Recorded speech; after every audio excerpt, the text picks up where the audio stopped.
Assalamu alaikum. Welcome to the show. I'm Taimur Shamil.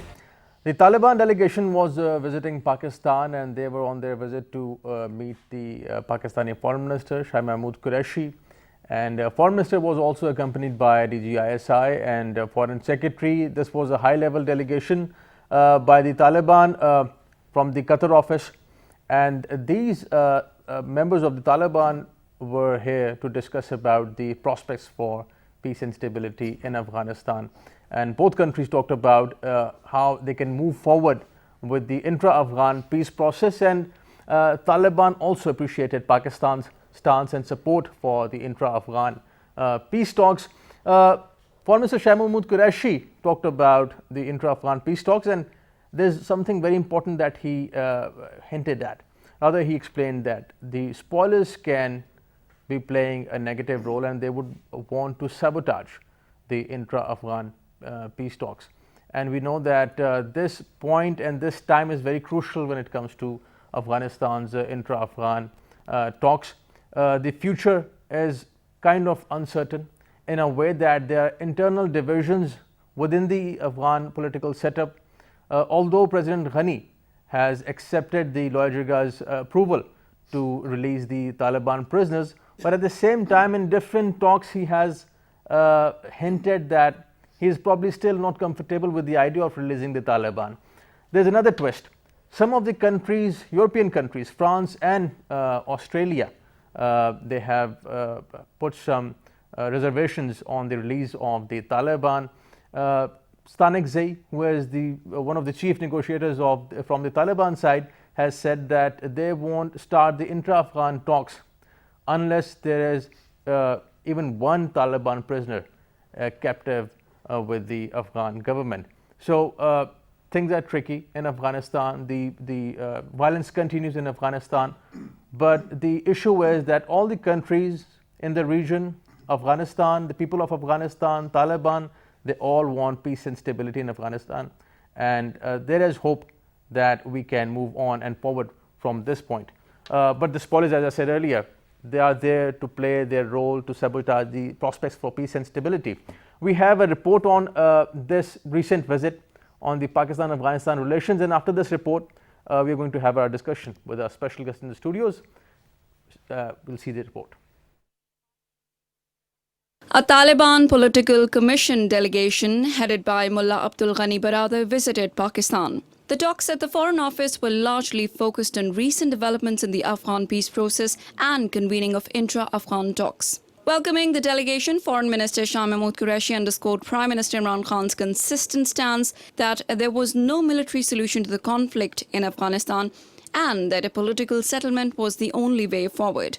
Highlighting Pakistan's positive contribution to the peace and reconciliation process, culminating in the US-Taliban peace agreement in Doha on 29th of February 2020, the Foreign Minister underlined that this historic opportunity must be seized by the Afghan stakeholders to secure an inclusive, broad-based and comprehensive negotiated political solution. The Foreign Minister also cautioned against spoilers who did not wish to see return of peace in the region.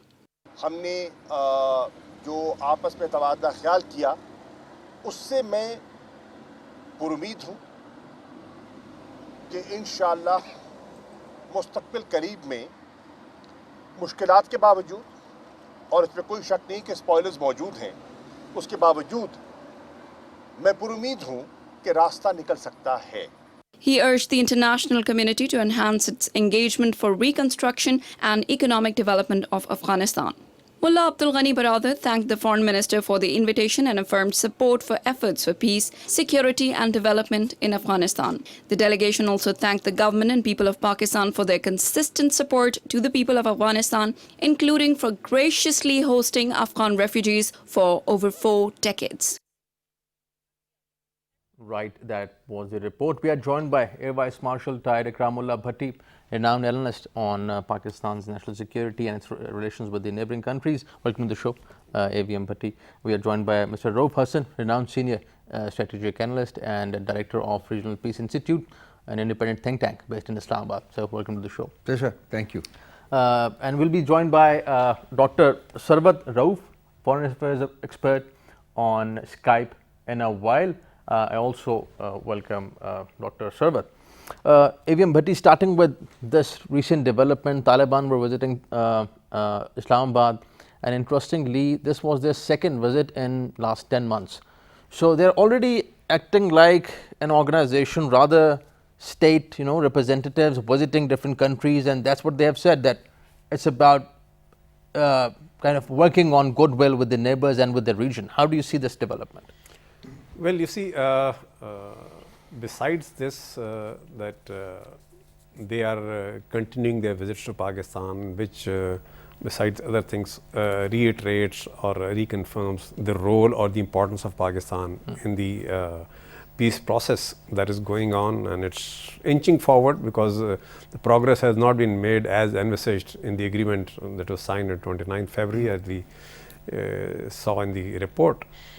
And when Taliban come to Pakistan, they have been meeting at the same time China, they have been meeting Russia. Of course, they have signed this agreement with the Americans, which clearly demonstrates their position and or their position of strength, which clearly indicates that they will be in a commanding position in whatever political dispensation eventually comes about in Afghanistan.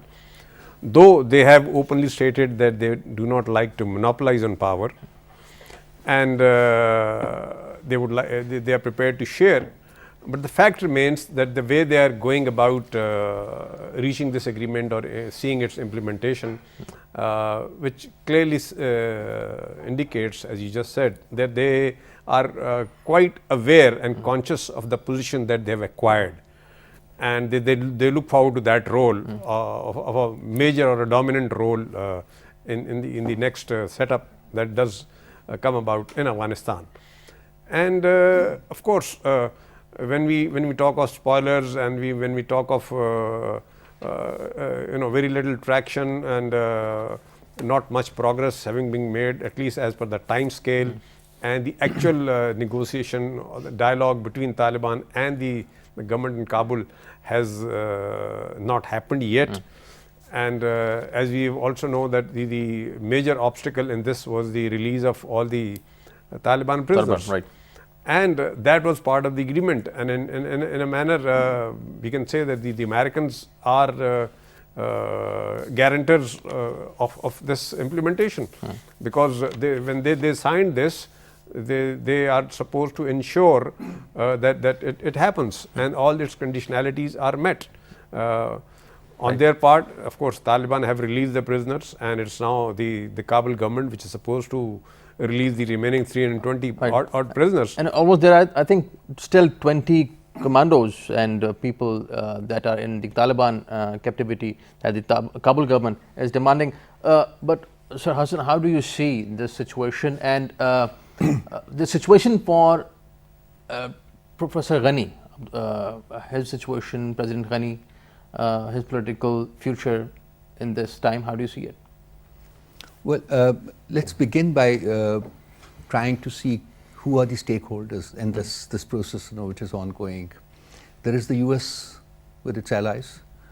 Demonstrably, they have said, that they want to withdraw troops from Afghanistan, but they have continued strategic stakes in this part of the world. So it's that withdrawal. I don't know whether ever this withdrawal is going to be total, that they're going to leave this region. No, I don't think so. That is going to happen. So there seems to be a level of divergence between what they proclaim they shall be doing and what actually may happen at some point in time. Then is the Taliban.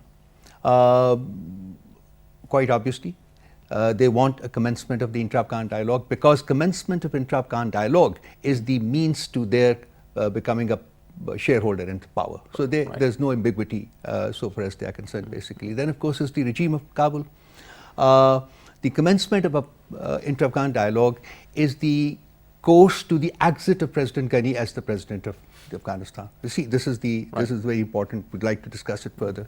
4, of course, is the neighbors, including Pakistan and others. We have repeatedly said, that we are interested, that all stakeholders in Afghanistan seize this moment for peace, and they sit across, talk to each other, and come to an understanding.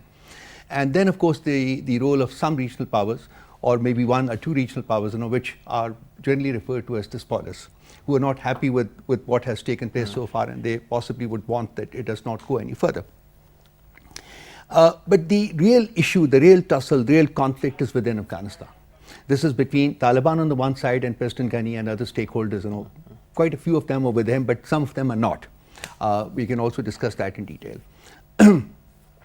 President Ghani's role has been the most controversial in this so far, and I think it will continue to be controversial in the future. As I think in the last program, I still remember that we discussed the Loya Jirga. Yes. And I think it was on that date that possibly they were going to come up with an announcement. Loya Jirga. So we discussed, and I said, you know, that I think he's going to manipulate the Loya Jirga to get a verdict of his liking, which was that they would say that prisoners should not be released. And we discussed, and I said, you know, be prepared for a surprise. And that surprise did come. Right. The Loya Jirga said that prisoners should be released. So the situation has become tricky for President Ghani. Yes. So President Ghani was very unhappy with it. So he did not want to release the prisoners, and he wanted to use the Loya Jirga, you know, to certify that position of his. Right. So when the Loya Jirga said, you know, release the prisoners, you know, so then he had to find something else, you know. But this recent phone call between Prime Minister Imran Khan and Dr. Abdullah is very timely, because Dr. Abdullah is leading is the focal person on the intra-Afghan talks. So how do you see this development and Ghani camp and Abdullah camp? I was coming to that. So as I said, some of them are with Ghani, but some are not. Right. And those some who are not are led, that group is led by Dr. Abdullah. And he understandably stands for earliest commencement of intra-Afghan dialogue. And he's leading the charge also. He's the head of, you know, that group, you know, which is to engage with Taliban and, you know, facilitate the process, you know, to the commencement of the intra-Afghan dialogue. But you see, the stakes are with him, with President Ghani, basically, unless he releases the president. And I was speaking to a couple of people today. I just wanted to get some first-hand input into what has transpired. Pakistan has once again been called upon to speak to the Taliban, to talk to the Taliban, to convince them to be a little more flexible. And what is that flexibility that people or some countries expect of them? That they should, irrespective of whether the prisoners are released or not, they should go for the intra-Afghan dialogue, because it's a win-win situation for them. But I have been given to understand that the Taliban have taken a very inflexible position. He said, well, if they are not abiding by these agreements, then how can we trust them that they will abide by the agreement that we arrive at the intra-Afghan dialogue? So this is a position that they've taken. Although they are apparently very, you know, they've shown interest in, you know, sort of, you know, accommodating the other party, you know, but they feel that going back on an agreement that they've signed in black and white is possibly not encouraging for them, and they feel that, you know, we cannot trust them in future. So these are the divisions, basically. Pakistan's position, the fact that they invited the Taliban to come over, I think it's wonderful. It's very positive.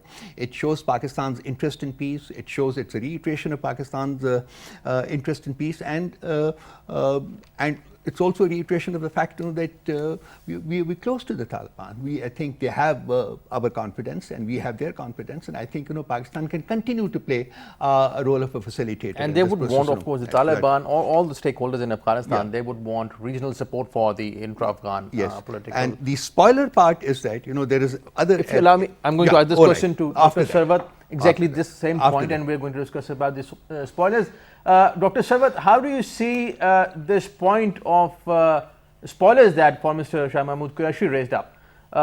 We have seen the way ISIS has been targeting innocent people in Afghanistan, and interestingly, many of the members of ISIS were Indian nationals. How do you see the spoiler point?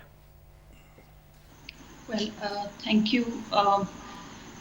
I think things are now becoming more clear to the entire world community that India is directly involved in this whole issue, and India is actually playing a very dangerous role and is spoiling the regional peace, actually. Because you can see that even on Afghanistan side, they have realized, their officials, they have realized that this would not be possible to bring peace in Afghanistan without the help of its neighboring states. And now the point is very clear that India's involvement and India's different, spies, which are nowadays even in limelight, and world is watching India's direct involvement in Afghanistan, and they are watching that actually peace is not coming in Afghanistan just due to some of these spoilers there. And India is indeed playing a role of spoiler, and that's why there is presence of different spies which are not only there in Afghanistan, but even we cannot forget developments there in Pakistan, where the Pakistan's agencies, they even identified this, that India is directly involved in spoiling peace there in Pakistan as well. So this is now clear to the world community, and you can see that nowadays there is a pressure of America as well, that they want to persuade different communities to step into this peace process, and they are also trying to speed up this process. And the reason is that they know that the spoilers, they are becoming more active day by day, because more Pakistan is going toward the economic achievements Pakistan is making nowadays. More we can see the involvement of India's dangerous role in the region. Right, and Dr. Sawat, recently France and Australia have asked the Kabul government not to release those Taliban who were involved in killing of their people in Afghanistan.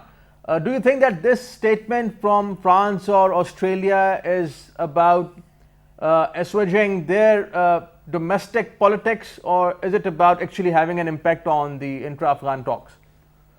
I think, Taimur, that there is indeed, every state is having its own interest, and such statements are not weird enough, because I can even relate it with domestic politics, because every state is literally want to appease its own people and citizens. So this is not something, something different, because I think that the statements of these two countries, these are on the basis of their interest, and if we want to understand this conundrum, then we can see that obviously other countries, they are using it and propagating their agendas in a way that they are highlighting such issues while using these instances. Otherwise, I think that these statements are not actually going to affect the policies of states. And now at this stage, we should look at the policies instead of the statements, because everyone wants peace here in Afghanistan, which we know. I'm not saying that this is something good had happened with these states, but one must realize it that institutional change and overall reforms, these are not possible without sacrificing something. So if you are not ready to release, then it means that again there would be standstill position, and there would be, we can see that there was a delay February, and till today you can see that why there was not any advancement, just because of these issues that they were not releasing. So I think that we should take it as statement instead of the part of policy. Right. Dr. Sawat, please stay with us. AVM Bhatti, France and Australia, their statements, let's say, and the way they have been asking the Kabul government, the timing is very important and interesting, and this is exactly what the Taliban have been saying, that while they are going to discuss about the intra-Afghan talks, the release of the prisoners, Australia and France are asking them not to release those Taliban.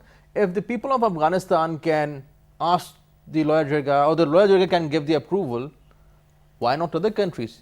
And primarily it's the Afghans who have lost so many people, so they want to go on with the talks. What's the issue with France and Australia? Well, I agree with Dr. Sawat that on one side we have France and Australia, who were America's allies. America was leading that coalition, and if the Americans have agreed with the Taliban that these prisoners will be released, and the Taliban have agreed that the moment they are released, they are ready to enter into that intra-Afghan dialogue and move the peace process forward. So, statement by Iran and Australia in fact goes against France and Australia, right? Yes. Goes against the American agreement, which or the American Yes. commitment. Even as allies, you know. Yes, right. as allies. So, if anything, they should have asked the Americans not to agree to the release of these prisoners. And if the American, as a leader of the coalition, have agreed and they've signed, Right. then I think both France and Australia are on a weaker footing. And as Dr. Saber said, that it primarily could be for their own domestic consumption. A local political, point scoring or gains with their own people. But at the same time, we find that it is going to encourage Kabul Ashraf Ghani, government, yes. that here are two big, Countries. big countries who are insisting that I should not release, and I cannot ignore, their protest and their request to me. So he, of course, strengthens his viewpoint, but at the same time, we also know that he had called like a Loya Jirga. There were around 3,000 people, and they all agreed that all these prisoners must be released. Right. So, which again weakens his viewpoint, and then we have the American commitment. So, I think eventually, while we may be looking at the Taliban to still go ahead, but Taliban have a very strong viewpoint that if there is an agreement, there is a commitment that has to be met, and prisoners have to be released. And interestingly, France and Australia never talked about not releasing those Talibans when actually this deal was getting signed between the Taliban and the US, and or when they started meeting in Kabul for that matter. We're going to discuss about this. After this break, we'll take a break. We're going to continue our discussion on Afghanistan. Stay with us. Welcome back. We are discussing Afghanistan and the future of intra-Afghan peace talks. Taliban were visiting Islamabad, and a lot of interesting things have been coming out. Taliban want peace and stability in Afghanistan, but at the same time, both Foreign Minister Shah Mahmood Qureshi and other officials talked about the role of spoilers and the way they can sabotage the prospects for peace and stability in Afghanistan. Mr. Hassan, talking about these developments and the future of intra-Afghan talks, recently we saw the I would say re-emergence of Jamaat-ul Ahrar and Hizbul Ahrar, TTP. Again, the timing is very interesting. The way different countries have been playing in Afghanistan, that too is one of the issues in Afghanistan. What would be the impact of these terrorist organizations operating in Afghanistan on the intra-Afghan peace talks? Well, technically there should be no impact. As a matter of fact, this should further expedite the commencement of intra-Afghan dialogue. Process of reconciliation must go forward because it suits everybody, including most importantly the government of Afghanistan itself. Peace in Afghanistan is a must. I think they've been going through this fratricide for the last 4 decades, and they're quite sick and tired of it. I've spoken to so many Afghans. Basically, they want an early commencement of dialogue, so that there's an early agreement leading to peace in Afghanistan. I understand that there's going to be no total peace in Afghanistan at the outset. I think for that all stakeholders will have to sit together and keep fighting for it over a period of time. But at least the process must come to some fruition base, and let there be a government which is acceptable to all stakeholders. And Taliban should become a stakeholder in that government, and that.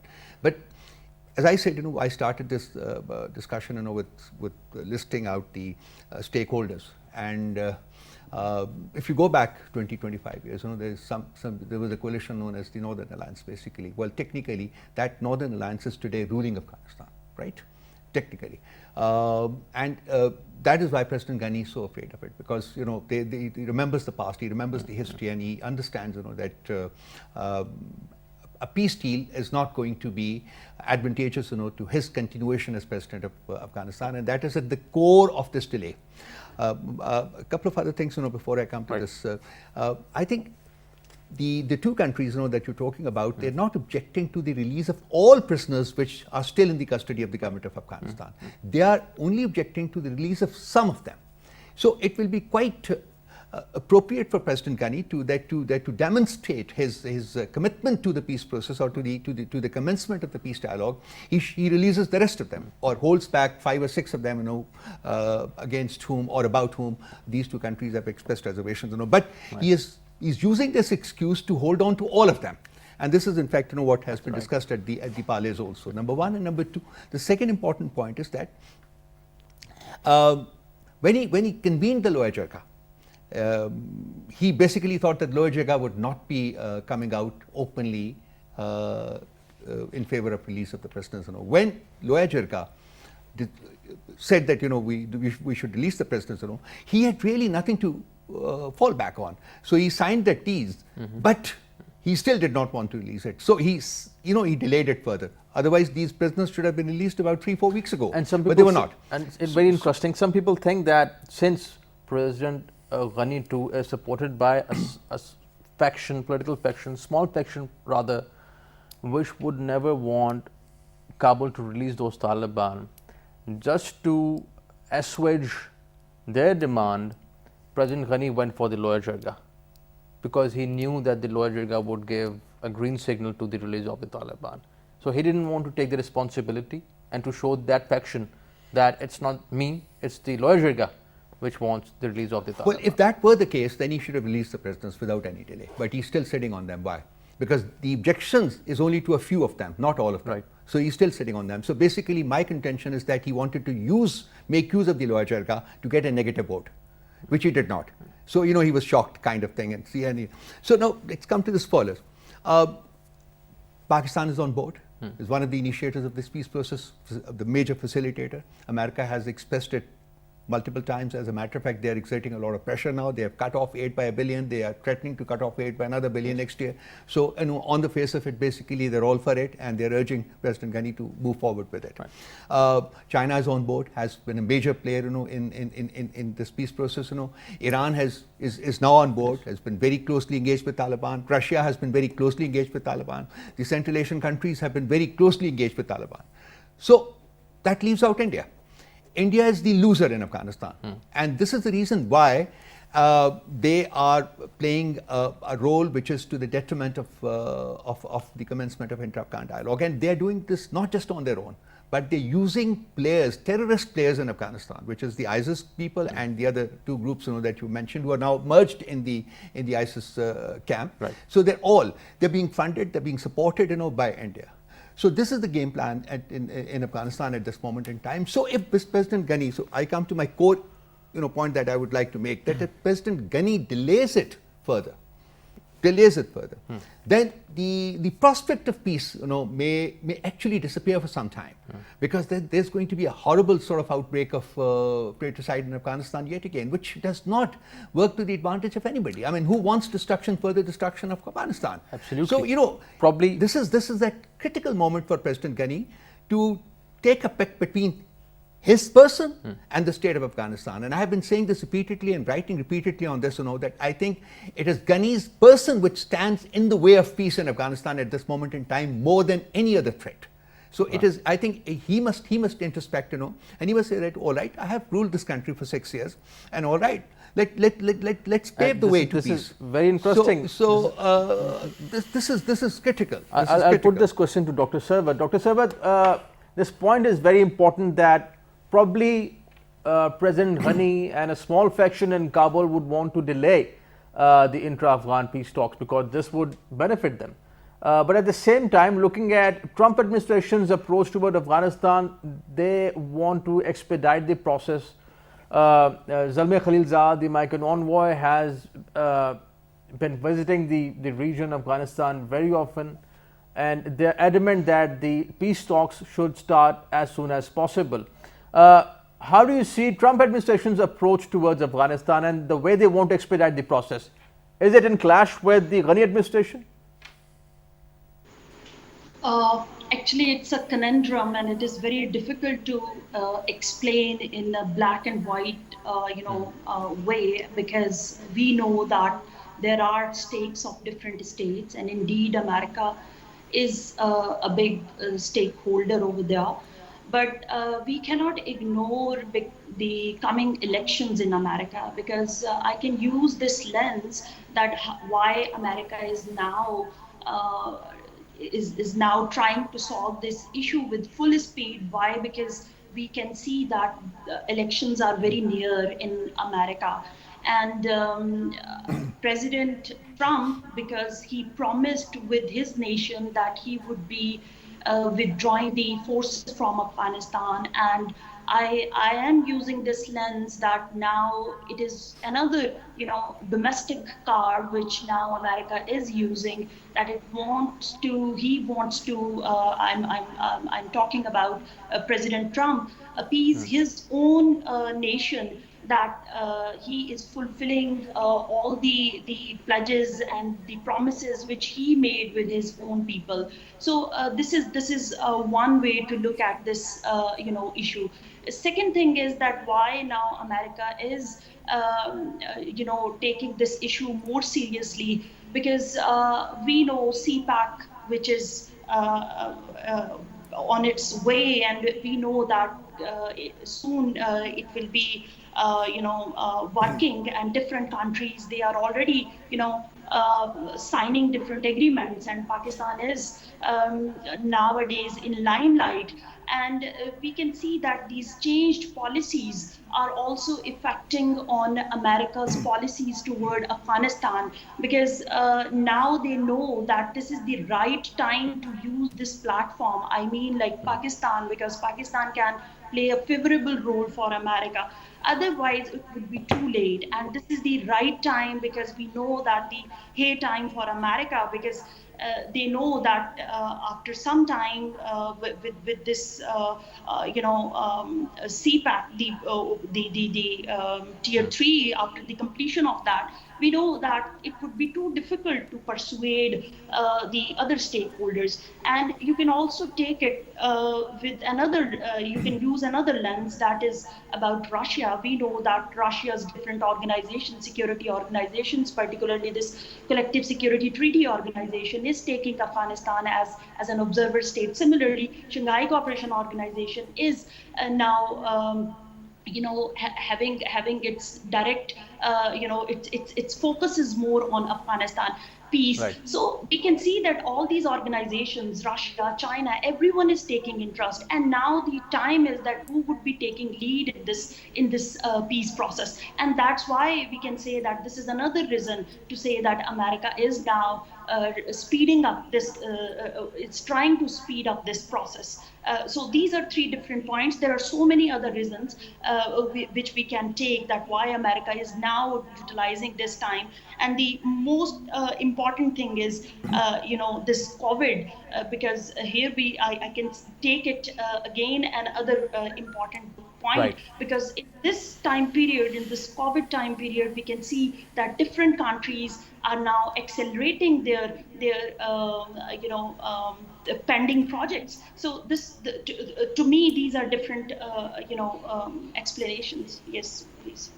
Right, right. AVM Bhatti, do you think that Trump administration would let President Ghani to deal with the situation, because Trump administration is running out of time? Election year in the United States, and Trump administration has come a long way. They have invested a lot. Khalilzad visiting Afghanistan very often, having talks with the Taliban. That too was a big deal back even in the United States, and also interestingly going against the military establishment back in US. So do you think that US at the moment would let Ghani decide the fate of the intra-Afghan talks, or do you think that they would push President Ghani to go for the talks and start the intra-Afghan process? Well, it will be very embarrassing for the Americans to let things slip away because lately we have seen that they tried to make a move in the Security Council regarding arms embargo on Iran. Yes. That failed. That was a huge embarrassment for the Americans. Now here we are, that 29th of February they signed an agreement, and there was a date by which the intra-Afghan dialogue was to start, and it didn't happen, and it is still not happened. And America being a guarantor of implementation of this agreement. So it is a failure of the Americans if things are allowed to take their shape as they would. That means there is increased violence, and we also know that on daily basis there are scores of defection taking place from Afghan National Army who are leaving their ranks and they're going and joining Taliban. So Ashraf Ghani is losing control, though slowly but surely, within Afghanistan, and Taliban are gaining ground. So if anything, Taliban can wait it out. But the fact is that the Americans have already started to cut back on aid. They are started to already giving signals to Ashraf Ghani to implement the agreement that they have signed. So I think while Ashraf Ghani may be waiting for the new American regime, hoping that they would reverse the entire process and they continue to stay and Ashraf Ghani will continue to remain the president, I think there is little likelihood of that.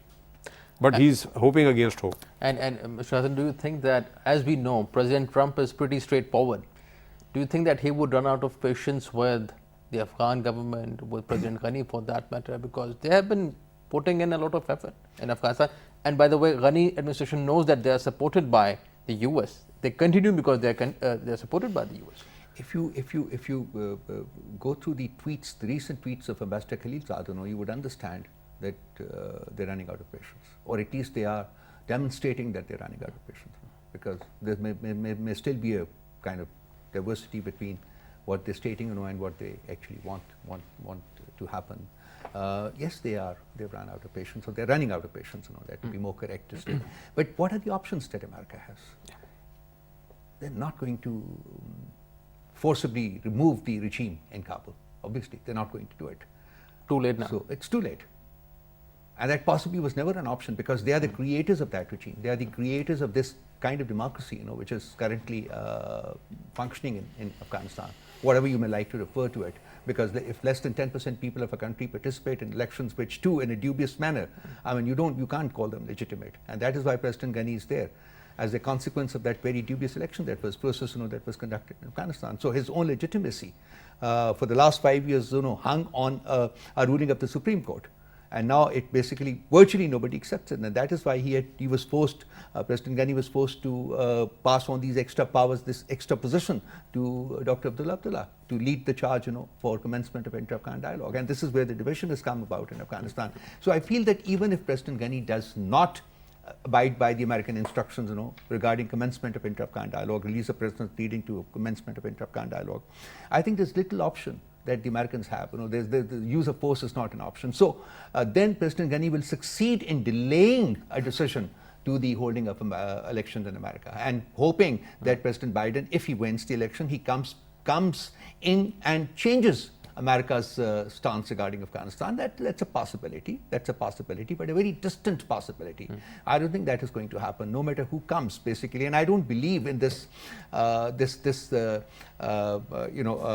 theory that President Trump did it without the American establishment on board. I don't think American president would do that or can do it.